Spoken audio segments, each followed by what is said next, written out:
حضرت امام حسین تشریف لائے، بچوں سمیت آئے۔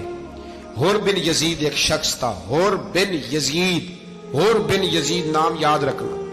حور بن یزید ایک مختصر سا لشکر لے کے اس نے امام حسین کو ایک جگہ پہ روکا، پھر دوسری جگہ پہ روکا، بالآخر تیسری جگہ پہ روکا تو امام حسین نے فرمایا جگہ کون سی ہے؟ کہا حضور کرب و بلا۔ فرمایا بس یہی خیمے لگا دو، یہی۔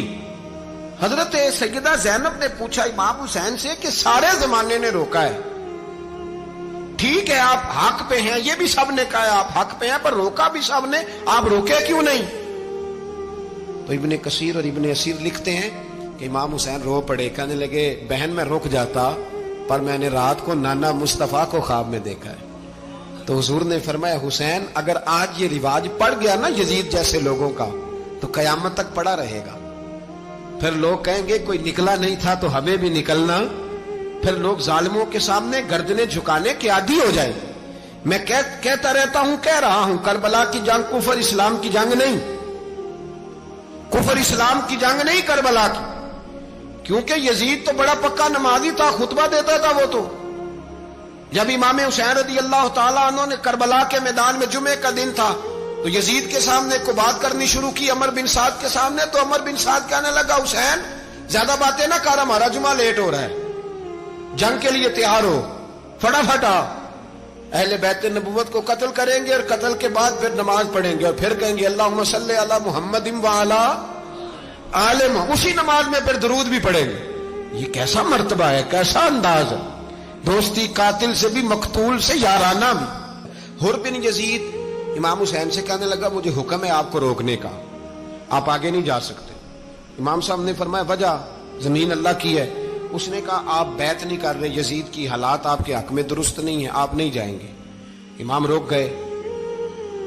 ظہر کی نماز کا وقت ہوا تو حضرت علی اکبر امام حسین کے بڑے صاحبزادے انہوں نے اذان ظہر پڑھی تو حور بن یزید کے لشکر نے امام حسین کے پیچھے نماز ادا کی۔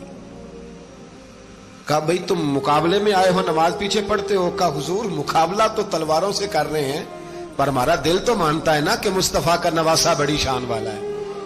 حور بن یزید نے 3 نمازیں لشکر سمیت امام حسین کے پیچھے پڑھی ہیں، 3 نمازیں، ظہر اثر اور مغرب۔ پھر امام حسین کے سامنے شرائط پیش کی کہ آپ کو یہاں گھیر لیا گیا ہے، یہاں آپ بیعت کریں گے، یہاں آپ جنگ کریں گے، 2 ہی باتیں۔ امام حسین نے فرمایا نہیں بھائی بیعت تو میں نہیں کرتا، اس کے علاوہ تم جو کہتے ہو میں کرنے کو تیار ہوں۔ اس نے خط لکھا، عبید اللہ ابن زیاد کو ایک بندہ دوڑایا پیچھے، کوفے چند میل پہ کوفہ تھا، کہا وہ نہیں مان رہے، کیا کرنا ہے؟ تو حسین ابن علی ہے، میں زیادہ دیر انہیں روک بھی نہیں سکتا۔ انہوں نے پیغام دیا حور بن یزید کو کہ کرنا کچھ بھی نہیں، ان کا پانی بند کر دو، بلیک میل کرو، کھانا پانی نہیں ملے گا، چھوٹے چھوٹے بچے ہیں، خود ہی مان جائیں گے۔ حضرت امام علی مقام کے بارے میں حور کے پاس جب یہ پیغام آیا تو حور کہنے لگا میری طبیعت نہیں مانتی حسین پر پانی بند کروں، دل نہیں مانتا۔ جب یہ لفظ کہے نا دوبارہ تو پھر عبید اللہ ابن زیاد نے عمر بن سعد کو 10,000 آدمی دے کے بھیجا، کہا حور بن یزید لچک دکھا رہا ہے حسین کے حق میں۔ ایک رے کا علاقہ تھا، بڑی وہاں فصل ہوتی تھی، لوگ کوشش کرتے تھے وہاں کا گورنر بننے کی، کوشش کرتے تھے۔ تو عبید اللہ ابن زیاد کہنے لگا تمہیں رے کی گورنری ملے گی، سب سے سرسبز و شاداب علاقہ، تمہیں وہاں کا گورنر بنایا جائے گا اگر حسین کے خلاف لڑو گے۔ یہ اتنی زبردست ہوتی ہیں گورنریاں کہ گورنریوں کے لیے لوگ نسل رسول کے خلاف بھی نکل آتے ہیں، یہ اتنی تگڑی ہوتی ہیں، اتنی جلدی وفاداریاں بدلتی ہیں۔ امام حسین کو روک لیا گیا، عمر بن سعد نے روک لیا۔ 1 محرم کو امام آئے، 7 محرم تا روکا گیا، 7 محرم کو پانی بند کر دیا۔ جانور پانی پیتے تھے، گھوڑے پیتے تھے، کتے پیتے تھے، لیکن مصطفیٰ کے گھرانے کو پانی پینے کی اجازت، 3 دن تک پانی بند رہا۔ 9 محرم کو عمر بن سعد نے اور لوگ بلائے۔ شمر ایک بڑا سخت آدمی تھا، سنگ دل بدبخت، جس نے حضرت علی اصغر کے گلے پر تیر مارا تھا، وہ اور لشکر لے کے آیا۔ رات کو کہنے لگا امام حسین رضی اللہ تعالیٰ عنہ سے کہ بس بڑا ہو گیا، یہ 9-10 محرم کی درمیانی رات، یہاں آپ جنگ کریں گے یا آپ بیعت کریں گے، 2 ہی باتیں۔ امام حسین اندر گئے، سیدہ زینب سے مشورہ کیا، باہر آئے، فرمایا بات وہی ہے جو پہلے دن والی ہے۔ او بھائی بچے ساتھ ہو،